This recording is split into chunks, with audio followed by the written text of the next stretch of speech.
市长王伟一透早就来到安南区的海淀高小视察，现场了解学生的通学情形。我们来到安南区的海淀国小，主要除了看我们同学小朋友上课之外，也看他们上课的动线。那尤其通学步道过去台南市这许多年以来，有些地方它的通学步道设计以及施工以及现况是非常不良的，就是设计本身就不好了，那施工品质也没有那么好，然后造成很多坑坑洞洞的，或者是路面不平，甚至太过于狭窄，影响了同学上下学的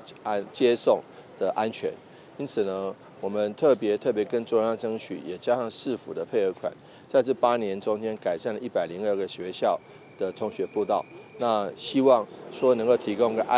孩子跟家长安全的上下学的一个环境。除了检视录屏以及通学步道成果，王伟也来到河海艺术场，听取小朋友的创作发想。匆匆忙忙拎起餐具袋跑出门，遇见了招潮蟹和贝克式野草2位同学，也3步并向前冲进学校。那这背后是他们的学生的创作的生态墙，里面的创作不管是招潮蟹，不管是这个贝克式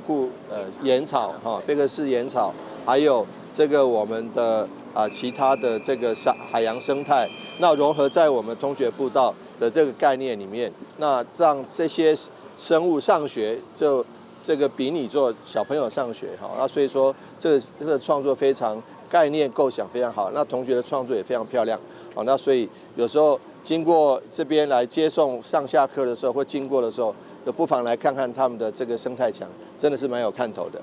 教育局表示，海淀国小将河海艺术场融入去通学动线，和环境教育自然融入日常生活。所以这条步道不只是安全的路，更是一条兼具教育意义以及美感的历史廊道。未来市府也会持续滚动探讨和精进，让每一条通学步道拢会当成为守护囡仔安全风线，也让台南朝向更加友善行人、更加宜居的城市迈进。台南新闻张伟忠采访报道。